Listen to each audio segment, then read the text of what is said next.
عايز اقدم شكوى للمجلس العسكري في الزمالك. موافقين. الدوري راح. القرار السليم في الوقت السليم. رحلتنا لسه مكملة في متعة الايجيبشن ليج. زي ما اتكلمنا عن دوري 2019 الفيديو اللي فات، كان لازم نتكلم عن موسم من أهم مواسم الدوري المصري، وهو موسم الدوري المصري الممتاز نسخة 2011. أيام ما كانت الكرة لسه بخير، الكرة اللي بجد، أيام اللعيبة اللي خلتنا نحب الكورة، سواء كنت أهلاوي أو زملكاوي. والله يا جدعان الدوري المصري ده كان فيه إمكانيات لعيبة أقل واحد فيهم يلعب دلوقتي مستريح وبسنه اللي هو دلوقتي ده. والله أيام ما كان اللاعب بيهين نفسه حرفيا والتيشيرت يبقى كله عرقان عشان الجمهور يروح مبسوط. كان بيلعب بروح وقلب وخوف على التيشيرت، مش موظف زي دلوقتي. ايام ما كان في جمهور حقيقي في المدرج يعرف يظبط الايقاع ويظبط الفرقه، مش زي دلوقتي برضه. يلا ده مش موضوعنا النهارده. قبل ما نبدا بالفيديو بقى ونرجع لموسم 2011، ما تنسوش لايك للفيديو وسبسكرايب في القناه واعملوا شير للفيديو في كل مكان. عاوزين نوصل 20000 مشترك باذن الله في اقرب وقت. واكتبوا لنا كومنت عايزين فيه الفيديو الجاي عن ايه وانهي بطوله نحكيها. ولو ما شفتوش الفيديوهات اللي فاتت في بلاي ليست حدود البطوله، ادخلوا شوفوها هتلاقوا اللينك في الديسكربشن. ويلا ما نطولش كتير، ما تنسوش الصلاه على النبي افضل الصلاه والسلام. رمضان كريم وكل سنه وانتم طيبين. يلا بينا فلنبدا.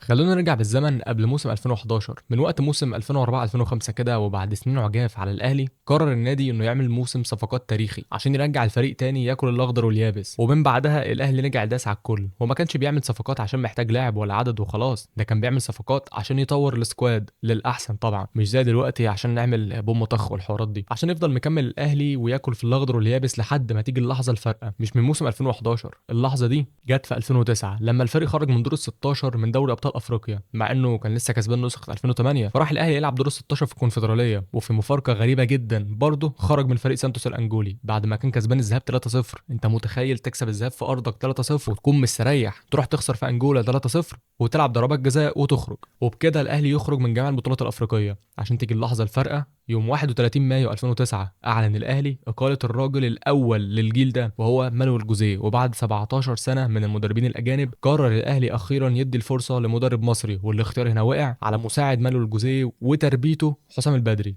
دخل البدري موسم 2009 2010 بفكر جديد خالص عن جوزيه وغير طريقه اللعب تماما، وده عمل شويه لخبطه وقتها في الفريق والنتائج ما كانتش احسن حاجه. بس بسبب سوء المنافسين الاهلي قدر يحتفظ بلقب الدوري. بس كان في امل من الجماهير بحسام البدري بسبب الاداء في دوري الابطال، برغم اننا خرجنا بفضيحه من الترجي والهدف الشهير اللي سجله لاعب الترجي بايده. نسيت اقول ان الزمالك مشى برضه المدرب هنري ميشيل اللي كان لسه ماسك الفريق 4 أو 5 ماتشات، وعين مكانه حسام حسن مدير فني في مارس 2009. وساعتها حسام حسن عمل اداء ممتاز مع الزمالك وطلع لعيبه من الناشئين بقوا بعدها كباتن فرقه زي محمد ابراهيم وعمر جابر وحازم امام الصغير. واول مره من سنين هنبدا الموسم وفرص فوز الفريقين بالدوري متساويه، حتى لو مش متساويه فهي قريبه قوي من بعض، عشان نخش على الموسم اللي جاي وهو الموسم اللي احنا هنتكلم عليه النهارده، موسم 2010 2011 تحت عنوان لا يوجد اخطر من رجل عاد من الموت. بدا الاهلي الموسم باداء سيء جدا ومخيب لجميع الجماهير، وده بان من الجوله الاولى اللي تعادل فيها مع اتحاد الشرطه 0-0، وفي الجوله الثانيه كسب طلائع الجيش 1-0 بالعافيه عشان يدخل في سلسله التعادلات من الجوله الثالثه للخامسه مع المصري والجونه والاتحاد عشان يبقى حقق فوز واحد بس في اول 5 ماتشات، وده طبعا صدمه كبيره للجمهور. اما الناحيه الثانيه فالزمالك بدا بشكل افضل شويه، كسب بتروجيت وانبي وسموحه والمقاولين وتعادل مع الجونه، عشان بعد اول 5 جولات الفرق ما بين الاهلي والزمالك 4 نقط لصالح الزمالك، وده كان غريب جدا وقتها. وليه بقول كده؟ عشان وقتها الاهلي كان مسيطر على الدوري 5 سنين متتاليه وبيحسمه قبل نهايه الموسم باسابيع. المهم من الجوله السادسه للجوله العاشره الاهلي يقدر يمسك نفسه وبيرجع ويحقق 5 انتصارات، وادي دجله والانتاج والحرس وانبي وبتروجيت، عشان ندخل الجوله ال11، الجوله اللي قرر فيها الجمهور يفوق الاداره ويطالب باقاله حسام البدري، وده بعد الخساره من الاسماعيلي في الاسماعيليه 3-1 بعد اداء يوجع العين الصراحه. اما الزمالك كان سايق ولا شايف حد قدامه ومقدم اداء ونتائج كبيره جدا، قدر يكسب مصر المقاصه والاسماعيلي والمصري عشان بقى ندخل ماتش الديربي بفرق 6 نقط عن الاهلي وقتها. ده كان شيء غير متوقع بالمره. تخيل بعد 5 سنين من سيطره الاهلي على الدوري انا فارق عنه ب6 نقط وهكسب منه الدوري، وكمان الاهلي سايق وحسام حسن وميدو والزمالك كله كان بيقول انا هكسب الاهلي والفرق هيبقى 9 نقط. وبعد اقاله حسام حسن الاهلي دخل بقياده كابتن زيزو عبد العزيز عبد الشافي طبعا، والجماهير بقى داخله الماتش ده متوقع ان بوم طخ. وطبعا زي اي دوري مهم ماتش القمه خلص تعادل سلبي، ضاع فيه فرص خطيره جدا للفريقين بس خلص تعادل. بس في اخر المباراه كان في حاله رضا من الفريقين، الزمالك قال عادي اخلص الدور الاول فرق 6 نقط مش مشكله، والاهلي قال الحمد لله الفرق ده ما زادش عن 6 نقط، اخلص النص الاول كده وارجع النص الثاني من الموسم اظبط نفسي. بس اللي ما حدش كان متوقعه ان فتره نص الموسم والتوقف ده زاد زادت شويه، لا مش شويه، دول شويتين ثلاثه. دخلنا بقى وقتها في منعطف تاريخي، وده منعطف سياسي واقتصادي، وهو ثوره 25 يناير 2011. عشان مش بس الكوره اللي تقف، ده البلد كلها وقفت. والحقيقه الثوره خدمت الاهلي اكتر من الزمالك اللي كان محتاج يفضل سخن ومكمل عشان ما يقعش، وده اللي حصل في الاخر. انما خدمت الاهلي ان الاداره قعدت خدت لها فتره ريلاكس كده وفكرت. مجلس اداره الاهلي بقياده رئيس النادي حسن حمدي كان عارف ان المشكله مش مشكله لعيبه ولا في جوده الفريق، ما دول اللي كانوا لسه دايسين على الكل. انما الاهلي خسر الرجل الاول للجيل ده، وهنا اتخذ القرار السليم في الوقت السليم، وهو عودة العبقري مانويل جوزيه للنادي الأهلي. الأهلي مع مانويل جوزيه ما كانش بيلعب عشان يكسب بطولات، ده كان بيلعب عشان يفضل دايس على الكل. ورجوع جوزيه هنا ما كانش مجرد شكل أو اسم على الدكة، ده كان حافز لكل اللعيبة ورسالة للمنافسين إن الدوري لسه طويل والمنافسة هتفضل شغالة. وزي ما قال جوزيه في المؤتمر الصحفي عشان يبدأ الأهلي الدور الثاني تحت عنوان المستحيل مش أهلاوي، رجع للالتزام والانضباط تاني في فريق النادي الأهلي. وقدر الأهلي يكسب اتحاد الشرطة وطلائع الجيش عشان نخش في الأسبوع ال 18. وهنا بدأ الزمالك بالسقوط الحر بتعادل سلبي مع انبي. الاهلي تعادل وقتها مع المصري وما استغلش فرصه تعثر الزمالك زي كالعاده، يعني زي ما بيحصل والزمالك بيدينا هدايا وبنرفضها. بس الاهلي بدا يدبدب، ومعروفه لما الاهلي يبدا يدبدب كله يبدا يوقع نقط. والدليل على ده ان في الاسبوع ال 19 الزمالك بيتعادل تاني مع الاسماعيلي تعادل سلبي عشان يبقى التعادل السلبي التاني على التوالي، عشان جمهور الاهلي ومع عوده جوزيه يرفع يافطه بتقول الجزيره تأبى خروج الدرع. وده بيدل على ثقه الجماهير في جوزيه واللعيبه انهم يقدروا يكسبوا الدوري. والمره دي الاهلي استغل تعثر الزمالك وقدر يكسب الجونه. ومش بس نتائج الاهلي اللي اتغيرت للاحسن، ده الاداء وكمان طريقه اللعب، وبقى فيه هدوء وثقه عند اللعيبه. والفرق كل شويه عمال يقل من 6 نقط ل4 نقط. بس لسه الزمالك متصدر، عشان في الاسبوع ال20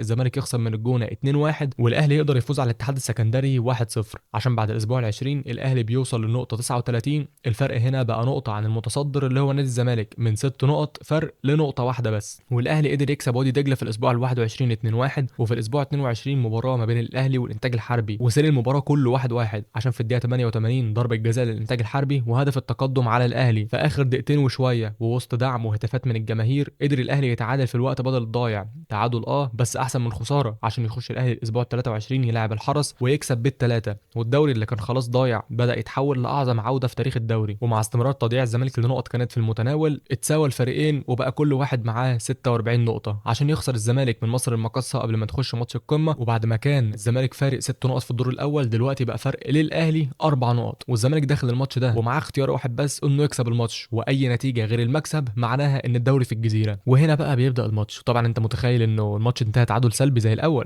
لا يا حبيبي، مش كل مره بقى، الماتش ولع من بدري. وفي الدقيقه الخامسه يسجل الزمالك الاول، بس الاهلي عرف يرد بدري ويسجل التعادل. وفي الدقيقه 37 من الشوط الثاني كان الزمالك متقدم 2-1، ودكه الزمالك كلها على الخط بتدعي ان الماتش يخلص، والدقايق بتعدي اكنها ساعات. والكره مع الاهلي وقع لاعب من الزمالك عاشور الادهم على الارض، فلعيبه الزمالك والدكه بتطلب انها تخرج الكوره. وطبعا الكوره مع الاهلي اللي هو خسران، فاستحاله يخرج الكوره، والاهلي في نص ملعبهم ومش عارف يعمل ايه. والحكم ما عملش اي رد فعل ولا صفر حتى عشان يوقف الكوره. والوقت عمال يعدي والماتش بيخلص، فقرر لعيبه الاهلي انها تكمل اللعب، وبتلعب كره عاليه في المنطقه بيرجعها مدافع الزمالك بدماغه، بتنزل على حدود ال 18 لدومينيك دا سيلفا، وتسديده وجول وهدف التعادل القاتل للنادي الاهلي اللي بيكون في اخر اللحظات. الملعب بيولع، دكه الاهلي بتحتفل، وفجاه جوزيه لقى حسام حسن بيشده من دراعه وبيحصل اشتباك مباشر. هو مش ضرب في بعض زي ما بيحصل في الدوري البرازيلي كده وال23 لاعب اللي اتطردوا دول، بس اسمه برضه اشتباك. وحصل فوضى بقى بالامن واللاعيبه اتدخلوا عشان يمنعوا كارثه كانت ممكن تحصل بسبب انفعال حسام حسن ورد مانويل جوزيه. القمه انتهت تعادل بس 2-2 الحمد لله بقى، مش 0-0 زي كل مره. وفي اللحظه دي الاهلي عرف ان الزمالك اتهز وان خلاص الدوري في ايده ومستحيل يضيعه. وفي الاخر قدر الاهلي يتصدر الدوري بفرق 6 نقط، نفس الفرق بين الاهلي والزمالك الدور الاول، بس المره دي الادوار اتبدلت وتحول الدوري من دوري ضايع لدوري اعجازي. وده بيدل على مقوله عن الاهلي ان الاهلي يمرض ولا يموت. وزي ما بيحصل السنه دي في موسم 2026 وبعد ماتش الاهلي اللي خسره من طلائع الجيش وادى الزمالك هديه على طبق من ذهب انه ينهي الدور الاول متصدر بفرق 6 نقط عن الاهلي، فالزمالك بيخسر من انبي والفرق بيكون 3 نقط بس عن المركز الاول. يعني تكسب السبع ماتشات تاخد الدوري مستريح. هو الموضوع مش صعب، بس هل الفريق الحالي بقى للاهلي اللي هو فيه اللعيبه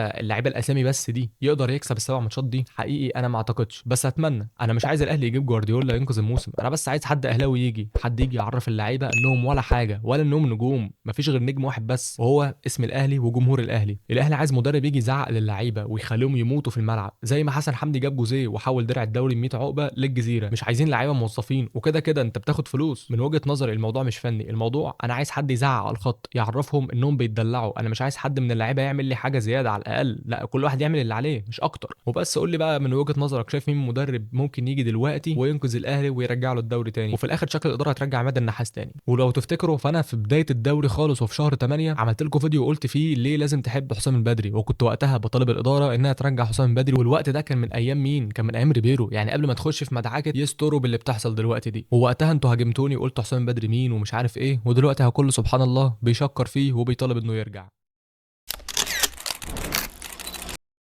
وبس كده خلصت رحلتنا النهارده، وده كان فيديو النهارده، اتمنى انه يعجبكم. قولوا لنا بقى جون او لقطه انت فاكرها من الدوري ده، سواء كنت كبير واتفرجت عليه او حتى شفت اجوان على اليوتيوب، فانزل اكتب لي جون فاكره للاعب انت بتحبه. وبس كده جينا لنهايه الفيديو. ما تنسوش بقى لايك للفيديو وسبسكرايب في القناه وفعلوا الجرس على كل الاشعارات عشان يوصلكم كل جديد. هتلاقوا لينك الانستا والتيك توك في الديسكربشن، زي ما الفولو. الفيديو ده كتابه محمد جمال ابو جازيه وتسجيله ومونتاج عمر هاني، ده اللي هو العبد لله يعني. وبس كده شكرا على المشاهده. ما تنسوش تصلوا على النبي عليه الصلاه والسلام. كل سنه وانتم طيبين ورمضان كريم. السلام عليكم.